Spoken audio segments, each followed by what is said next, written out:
கர்த்தருடைய நாமத்துக்கு மகிமை உண்டாவதாக. இந்த நாளிலும் நாங்கள் வேதத்திலிருந்து ஒரு காரியத்தை நாங்கள் தியானிக்க போகிறோம்.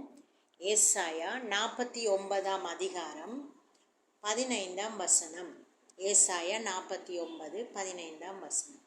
ஸ்திரியானவள் தன் கர்ப்பத்தின் பிள்ளைக்கு இறங்காமல் தன் பாலகனை மறப்பாளோ? அவர்கள் மறந்தாலும் நான் உன்னை மறப்பதில்லை. கர்த்தருக்கு அன்பானவர்களே, இந்த நாளிலும் தேவன் நம்மோடு கூட பேசுகிறார். ஸ்திரியானவள் தன் கர்ப்பத்தின் பிள்ளைக்கு இறங்காமல் தன் பாலகனை மறப்பாளோ? ஒரு பெண்ணானவள், ஒரு ஸ்திரியானவள், அவளுக்கு கற்பம் அடைவது என்பது ஒரு வெளியேறப்பெற்ற ஒரு ஸ்லாக்கியம். அது ஒரு வரம் அவளுக்கு.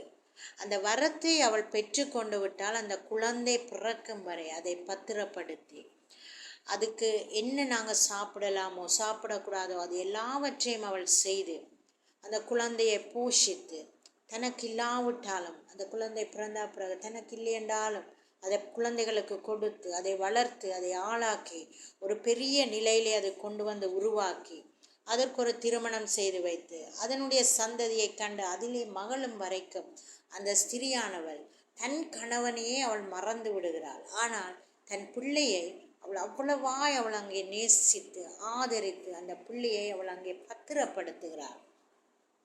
அந்த பிள்ளைதான், அந்த பிள்ளையினுடைய எதிர்காலம், அந்த பிள்ளையினுடைய வாழ்க்கை தான் அவளுடைய ஆசை, அவளுடைய கனவு, அவளுடைய லட்சியமாக தன்னுடைய வாழ்நாள் முழுவதுமே அங்கே அவளுக்கு அது மாறிவிடுகிறது.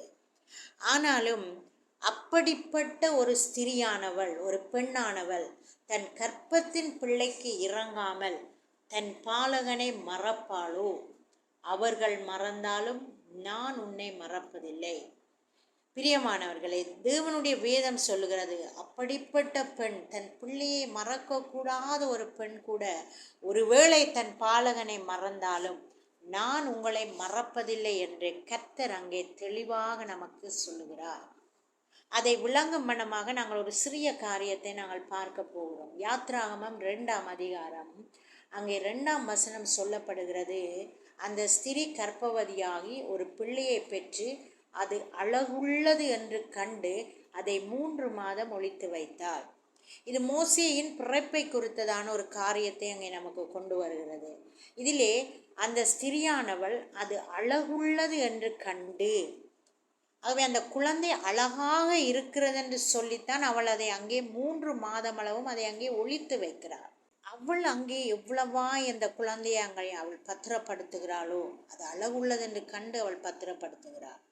ஆகவே எங்களுடைய வாழ்க்கையிலே ஒருவேளை நம்மை கூட அநேகர் அங்கே நேசிக்கலாம். ஆனால் அவர்கள் எதை வைத்து நம்மை நேசிக்கிறார்கள் என்று சொன்னால், சில வேளை நாங்கள் அழகு என்று சொல்லி நம்மை சார்ந்திருக்கிறவர்கள் அங்கே நம்மை நேசிக்கலாம். இல்லை என்று சொன்னால் நம்மளிடத்திலே பணம் அதிகமாக இருக்கிறதா, அதை சார்ந்து சில பேர் எங்களை நேசிக்கலாம். இல்லை என்று சொன்னால் நம்முடைய கல்வியை வைத்து சில வேளை நம்மளுடைய பதவி, நம்முடைய பட்டம், நல்ல படித்து நல்ல நிலைமையிலே இருக்கிறார்கள் என்று சொல்லி நம்மை சார்ந்து கொள்ளலாம். சில பேர் நம்முடைய பலத்தை வைத்து சார்ந்து கொள்ளலாம். ஆனால் இது எதுவுமே இல்லாத நிலையிலே நான் இருந்தாலும் கூட என்னை நேசிக்கிற ஒரு தேவன் உண்டு. இங்கே லேவியராகமம் 2:6 அங்கே சொல்லப்படுகிறது பார்வோனின் குமாரத்தியை குறித்து. அதிலே சொல்லப்படுகிறது, அவள் அதன் மேல் இரக்கமுற்று. இங்கே இந்த ஸ்திரியானவள் தாய் அங்கே மோசேயை அது அழகுள்ளதென்று கண்டு ஒளித்து வைக்கிறாள். ஆனால் இங்கே சொல்லப்படுகிறது, இந்த பார்வோனின் குமாரத்தி அந்த குழந்தையின் மேல் இரக்கமுற்று. ஆகவே பிள்ளைகளே, கர்த்தர் அவர் எப்பொழுது நம்மேல் இரக்கமுள்ள தேவனாக இருக்கிறார். நம்மை யாரும் எதுவுமே நம்மை நேசிக்க தகுதியில்லாத எந்த சூழ்நிலையிலும் கூட நம்மை நேசிக்கிற ஒரு தேவன் நமக்கு இருக்கிறார். அந்த தேவன் யார் வெறுத்தாலும், ஒரு ஸ்திரீ அவள் கூட மறந்தாலும் நான் உங்களை மறப்பதில்லை என்று சொல்லி அவர் சொல்கிறார். ஆகவே பிரியமானவர்களே, இந்த நாளிலும் நீங்கள் ஒருவேளை நீங்கள் போகிறதான சூழ்நிலைகள், நீங்கள் போகிறதான பாதைகள் எல்லாமே ஒருவேளை நீங்கள் அதை நேசிக்காத சில காரியங்களாக இருக்கலாம், விரும்பாத பாதைகளாக இருக்கலாம். ஆனால் அந்த பாதையிலே போகும்போது உங்களை யாருமே உங்களை தேடாத ஒரு காரியமாக இருக்கலாம்.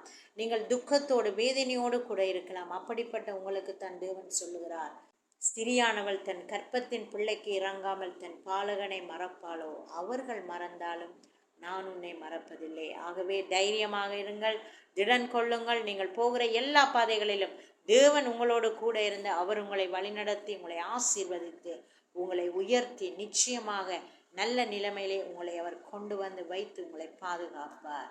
ஆகவே கர்த்தர் தாமே இந்த வார்த்தைகளை கொண்டு உங்களை ஆசீர்வதிப்பாராக. இயேசுவின் நாமத்துக்கு மகிமை உண்டாவதாக. ஆமேன்.